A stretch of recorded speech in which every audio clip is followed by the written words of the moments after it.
So the first concrete truck is done. We're getting ready to load up the second concrete truck into the pump up there to start the next load. So the guys are doing a preliminary smoothing of the concrete, and you can see what it looks like when it's rough smooth. And this is what we have to still finish up.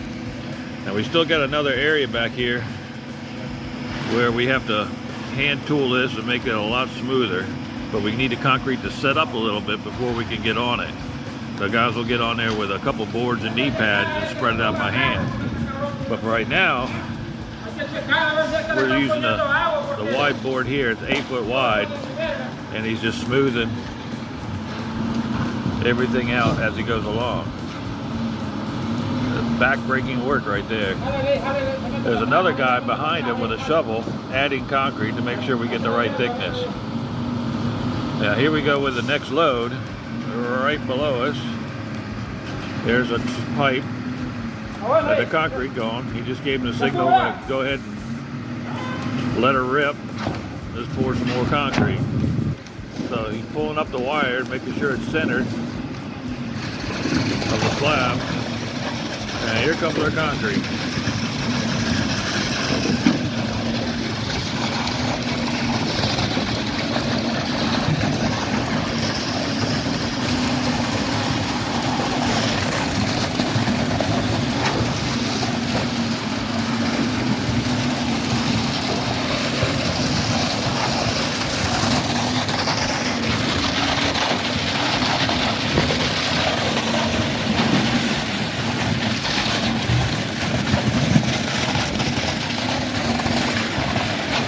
A lot better than the ways we used to do it. We used to back up the concrete trucks close to the house and use wooden and metal chutes. But with a pump truck, it makes it a whole lot easier.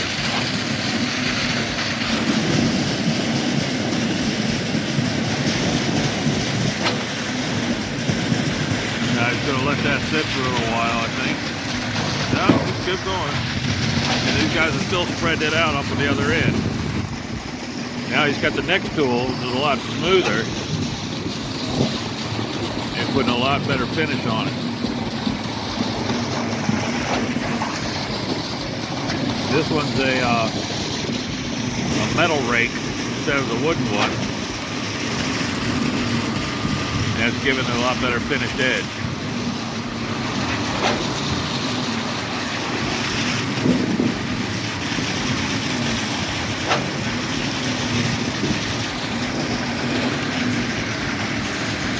You can see he's got the metal 610 wire.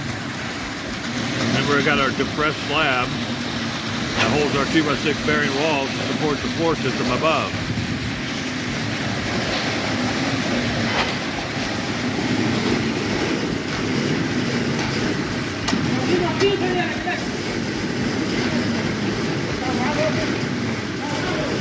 I'm not sure if you can see it, but on the upper end of this guy's rake, he's got a hook. He'll invert that rake and it'll hook onto the 610 wire, and he'll pull that wire up into that slab.